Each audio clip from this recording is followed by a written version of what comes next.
public hearing, and I will finish afterwards.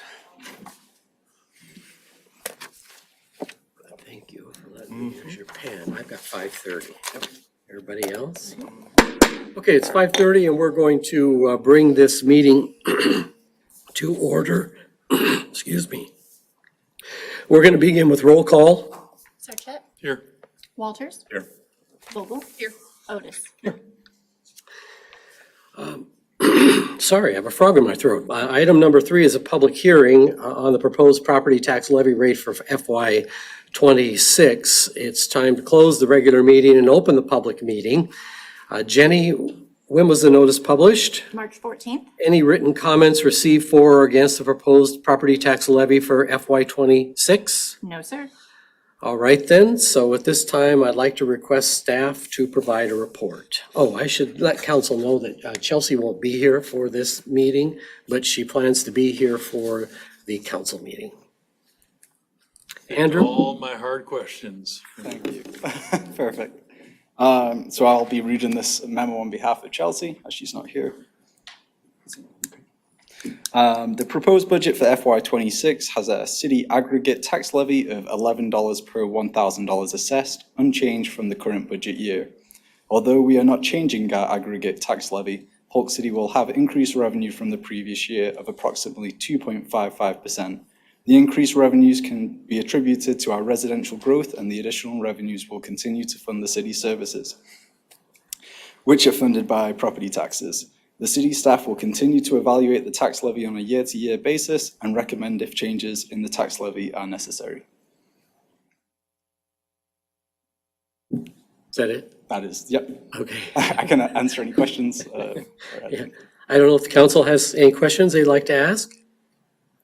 Yeah, I guess not a question, but a sort of a public service. Where, Andrew, so we're in year 2 of a new notification that I think isn't either succinct or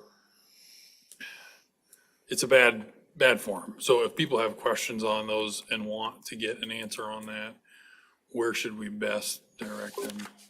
They can call City Hall, they can email me. I know there is on the backside of this an assumption that property valuations will increase by 10%. I don't think that's true because it's not an assessment year, so you won't see that increase. So I don't think the form is very helpful in that way because I don't think it's real. But yes, they can email, call, happy to answer any questions. Okay. And that's for people online. I know we've got a few people here. If there are questions, I don't want to discourage anybody, but again, it is a new form and not, I think the intended guideline is not the realized. It's just like a bad form, trying to be nice about it, but so appreciate you saying that.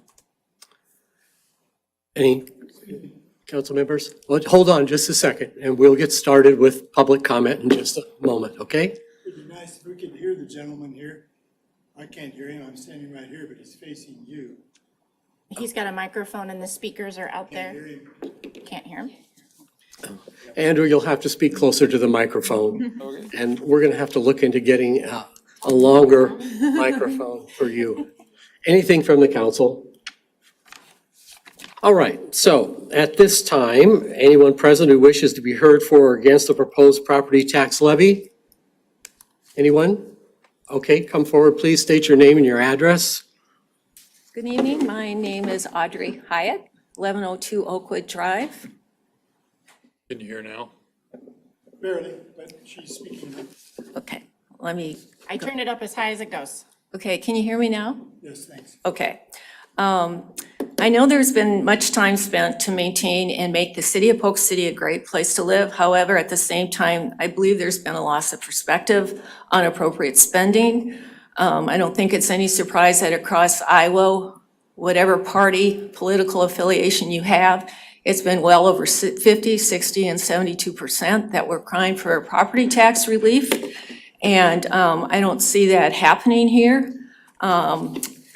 I can tell you for sure that it says at least that we're looking at a 12.55% increase, whether that's accurate or not, on the form that you are referring to here. And that again is in view of what the assessed values would be.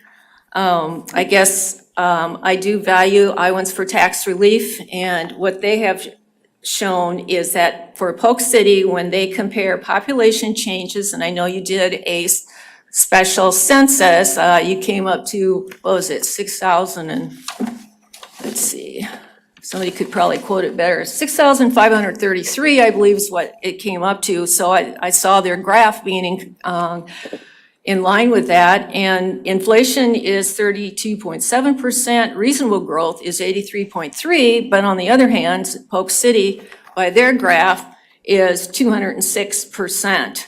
So that's 123.7% faster than growth and inflation.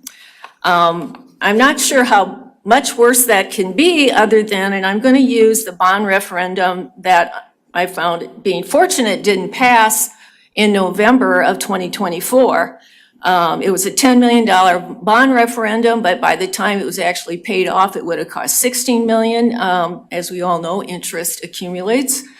It would have increased that single item by over 18% of that single line item. My COLA is, for 2025, is 2.5%. All of that in the face of my annual property tax statement showing that Polk City collected about, 19.41% more money. So I don't know, the numbers just don't seem to line up in my mind. I felt like my city council members are just not listening to all the people. I'm not saying you have an easy job. I'm not even saying that your projects are bad, but it seems like the property tax payer is repeatedly the one who has to pay for this. This is superimposed upon the school district, which they had, and I'll be going there, and I got about 20 minutes or so to get over there because their meeting is a half hour from this meeting. So I'll be heading that way as well, and they're aware I might be late. I'm hoping that the Iowa legislators curtail with their bill that it won't go up more than 2% for next year, which then I would look forward to. I think that would be a good start, at least. I think one of the things is, do we need it or do we just want it? For example, the questions I have, can you live without water? The answer is no. So this is a need and not a want. Can you live without a park and multi-purpose trails? The answer is yes. So this is a want and not a need. Then again, do we need all of it? Is the scope of the project too large or unnecessary? And then who will pay for it and how will you pay for it? Yes, I'll be interested to see what your park committee, ad hoc committee comes up with for paying for this municipal park. I'm not quite sure how to read I can read the numbers, I'm not quite sure how it impacts, but there's a regional park total on here of $1.2 million on one of the sheets, not from this meeting's agenda, but on the one before, and trail projects, and I made no secret before, I absolutely think that is the user-provided project. I don't say it's a bad project. I do not believe the property taxpayer is responsible to pay for it. So with that in mind, are there any questions or comments? Did you hear me okay, sir? I hope I you. did. I really Okay. appreciate your comments. Yeah. No questions or comments? You did cite one source, was that Citizens for Tax Relief, that graph that, Yeah, I can give you this if you would like. I can look it up because I have Okay. before, and I think that's one of our biggest problems here is their numbers don't jive with the state numbers, with our numbers, and I think that's a big problem if we can't concisely refute or verify some of those numbers, then we can have a discussion, but if they're off, and to Andrew's point, I think they might be, or at least based on assumptions, so, but appreciate the concern in terms of when you don't know, the numbers, you should be able to come to those meetings, and I'm disappointed that we can't answer them more directly. Yeah, I do know that I can look at my annual statement and that's where the rubber hits the road. I know that my taxes are going up. And I think it's a significant amount when it's one project on top of another. They come in tandem. They may be overlapping because the school and then the city are coming on top of each other. You never see one end and actually see it go down again because another project just comes right on top of it because it's something we really need. Well, no, a lot of these things are wants, they're not needs. So I think I got the dinger from Jenny over there. So anything else? Okay. Thank you. Yeah, thank you. Is there anyone else who wishes to speak? Well, Sir? Wishing to speak? yes, if you don't mind, I No, hear we- you yes, I'm please. sorry, my name is Ted Behringer. I live in 1110 Polk, Hanson Place in Polk City. I didn't really hear you respond to her regarding her numbers. And it seems to me that you should have had these numbers already and known about them and could have responded accurately to them. Why don't you have them? Actually, that's not true. She's citing an independent source outside of, so I do want to reconcile those numbers, but having seen them before in other iterations, they're based on assumptions and they have been inaccurate, quite honestly, which is not meant to, property taxes have gone up, and the city is roughly a quarter portion, so I understand and appreciate you coming out, questioning things. Obviously, I have a little bit different perspective on some of the wants that are more in the need bucket, in my opinion, but, we're establishing a budget here, which is a first time through, and all the items in the budget will be subsequently approved in the course of that budget being enacted over the course of the fiscal year. So if you're interested in weighing in more specifically on those, I'd love to have you be a part of the discussion. I'd be glad to. What is your timeline for all these things you just mentioned? Well, the budget is for the year. Course of the year. Yeah, And what's the, so when What's can the budget somebody submittal talk date? about that? Budget here. April 14th is the budget hearing. Okay, 14th. So do you have a comment? no, he gave me the date. That's all I needed to know. Okay, thank you.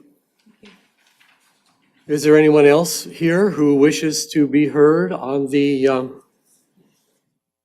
property tax, on the budget? Okay. Oh, I thought you were coming back, Andrew, to say something. Sorry about that, Dan. So then, hearing none, we need a motion to close the public hearing and reopen the regular meeting. So moved. And a second. Second. Roll. Otis, Yes. Sarchet, Yes. Walters, Yes. Vogel. Yes. And then I need a motion to adjourn this meeting and a second. So moved. Second? All in favor, say aye. Aye. Any opposed, same sign. We're adjourned until 6 o'clock. Thank you.